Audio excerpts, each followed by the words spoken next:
Hello प्यारे बच्चों, आज की इस वीडियो में देखेंगे 8th ग्रेड अभ्यास पुस्तिका कक्षा 8 विषय सामाजिक विज्ञान। तो प्यारे बच्चों, एक बुक जो है कक्षा 8 के बच्चों के लिए है। सत्र आपका 2025-26 की आपकी न्यू वर्क बुक है। तो आज हम संसाधन एवं विकास भूगोल के अंतर्गत आने वाले पाठ 5 का मानव संसाधन का संपूर्ण सॉल्यूशन आज की इस वीडियो में देखेंगे। तो चलिए शुरू करते हैं। अध्याय 5 में आपका है मानव संसाधन। पहला प्रश्न आता है आपका, भारत की किस नदी के उपजाऊ मैदान घने बसे हुए हैं?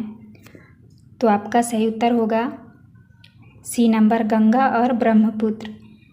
दूसरा क्वेश्चन है आपका, देश के अंदर बड़ी संख्या में लोग रोजगार, शिक्षा और स्वास्थ्य सुविधाओं की खोज में जा रहे हैं।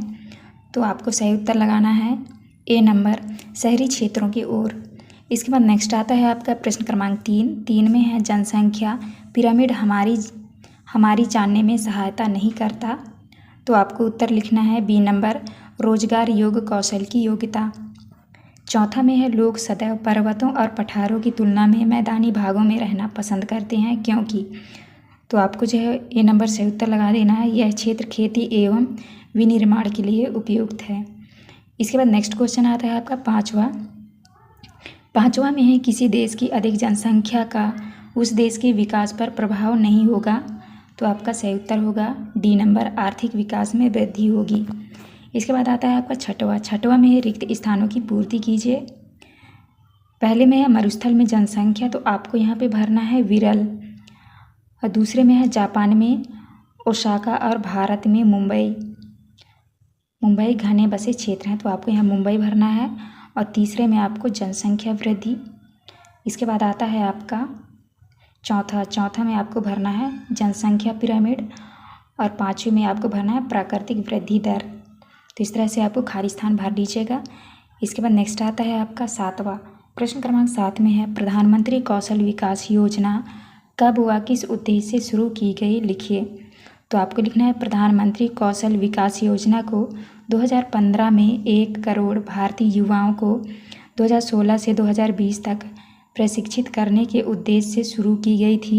इस योजना का उद्देश्य संभव और मौजूदा रोजगार अर्जक को गुणवत्ता प्रशिक्षण प्रदान करके रोजगार योग्य कौशल की योग्यता को प्रोत्साहित करना है। इसके बाद आता है आपका आठवां में है, भारत की जनसंख्या का औसत घनत्व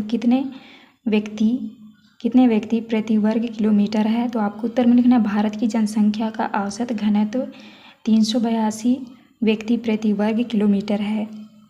इसके बाद आता है आपका प्रश्न क्रमांक 9 में है, आर्थिक कारक किस प्रकार जनसंख्या वितरण को प्रभावित करते हैं। तो आपको उत्तर में लिखना है, आर्थिक कारक औद्योगिक क्षेत्र रोजगार के अवसर प्रदान करते हैं। लोग बड़ी संख्या में इन क्षेत्रों की ओर आकर्षित होते हैं। जापान में ओसाका और भारत में मुंबई 2 बसे क्षेत्र हैं।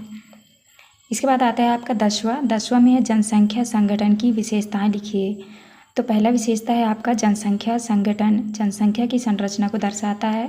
दूसरा है, जनसंख्या संगठन हमें यह जानने में सहायता करता है कि कितने पुरुष हैं और कितनी स्त्रियां हैं, वे किस आयु वर्ग के हैं, कितने शिक्षित हैं और वे किस प्रकार के व्यवसाय में लगे हैं, उनकी आय का क्या स्तर है और स्वस्थ दशाएं कैसी है। इसके बाद नेक्स्ट आता है आपका प्रश्न क्रमांक 11 में है, जीवन प्रत्याशय से क्या आशय है। तो आपको उत्तर में लिखना है, जीवन प्रत्याशय से आशय है कि हमने अभी तक जो जिंदगी जी ली है और अब जितनी जिंदगी बची है उसका औसत जीवन प्रत्याशा कहलाता है। जीवन प्रत्याशा की गणना के लिए शिशु के जन्म के बाद के 5 वर्ष न गिनकर आगे के वर्षों को गिनते हैं, जिससे हमें शिशुओं के मृत्यु दर का आकलन मिल जाता है। इसके बाद नेक्स्ट आता है आपका प्रश्न क्रमांक 12 में है, विश्व की कुल जनसंख्या में से किस महाद्वीप में सर्वाधिक लोग निवास करते हैं, लिखिए। तो आपको उत्तर में लिखना है, विश्व की कुल जनसंख्या में से एशिया महाद्वीप में सर्वाधिक लोग निवास करते हैं। एशिया महाद्वीप में सर्वाधिक जनसंख्या वाले देश चीन, भारत, बांग्लादेश तथा पाकिस्तान हैं। इसके बाद नेक्स्ट क्वेश्चन आता है आपका 13 में है, प्रवास, अप्रवासी व उत्प्रवास शब्द के अर्थ लिखिए।